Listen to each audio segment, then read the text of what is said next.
modern battlefield is as dynamic as it is deadly. Small, unmanned aerial systems are taking out larger weapons for pennies on the dollar. Oftentimes, the attack vehicles are the same sort of devices you can buy at a store, but with some extra kit. It's a component of a larger group of capabilities that will make a difference on the battlefield, and we've seen that in spades in Ukraine, but also what we've seen in the Red Sea, exploitation by Houthis, or even in the fighting in Israel. That was Gordon "Skip" Davis, a retired Army general and former NATO staffer, during a virtual press conference held by the Center for European Policy Analysis.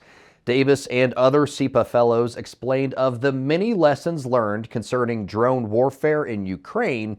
Finding a cost-effective means of defense is going to be paramount for any NATO ally that finds themselves in a drawn-out conflict.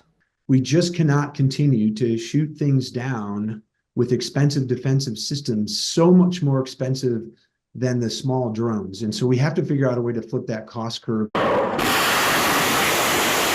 In the Red Sea right now, the most commonly used missile to counter the drone and cruise missile threats are the Navy's Standard Missile-2, or SM-2s. They cost about $2 million a pop, and spoiler, a Navy destroyer does not have an endless supply of SM-2s. A destroyer only holds 96 missiles in its vertical launch system.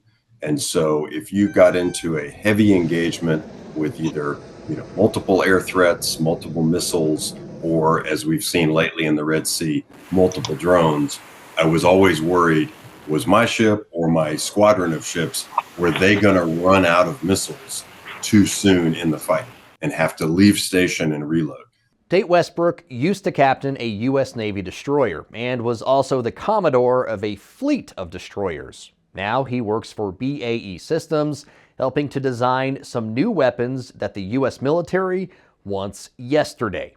One of these new weapons is the hypervelocity projectile, a new round of ammunition that can be fired from any Mark 45 deck gun in the Navy's fleet. As the name suggests, the HVP travels extremely fast, but it has a few more tricks hidden up its sabo sleeves. What hypervelocity projectile brings, besides slightly increased range, is a significant improvement in lethality, because the round itself will maneuver to target as the ship is transmitting the target information to the round.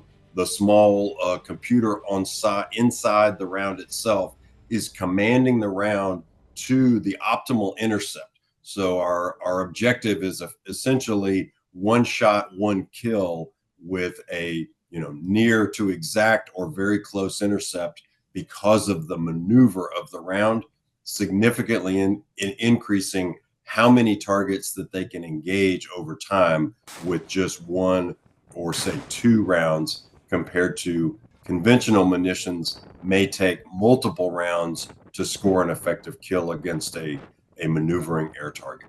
The Navy is not the only U.S. service branch BAE Systems is working with to develop HVPs.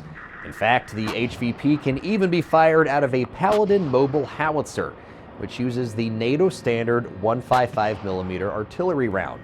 That's great news for the U.S. Army, since it was relying on the U.S. Air Force for most of its air defense capability, a prospect which is quickly being abandoned now that drones are so ubiquitous on the battlefield. BAE Systems says the HVP is not in full production just yet, so they couldn't give me an exact price per round, but they assured me the final cost will be a fraction of what an SM-2 costs.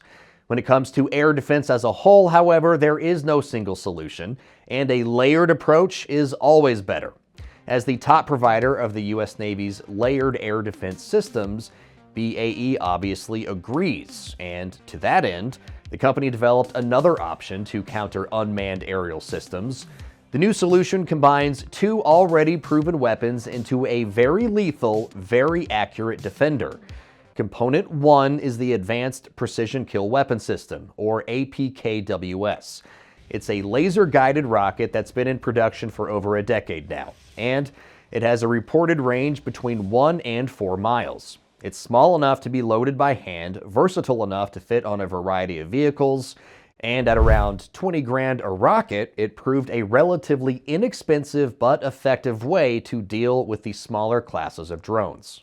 So from an interceptor, it makes a lot of sense, right? I mean, you can't dispute what it can do. That's Dave Smilek, the Business Development Director at BAE for Precision Guidance and Sensing Solutions.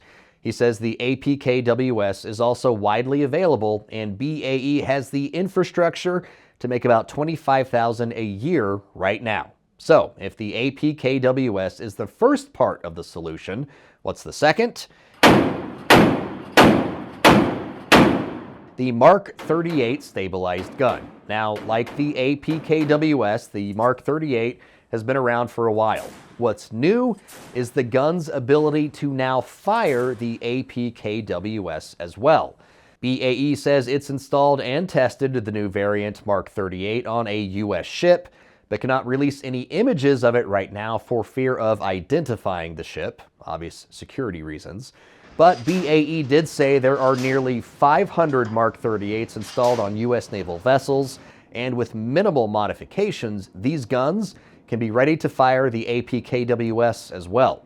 And unlike the larger, more exquisite weapons like the SM-2, which can't be reloaded at sea, both the HVP and APKWS can be replenished while a vessel is underway, giving every captain more options and more stowed kills with every mission.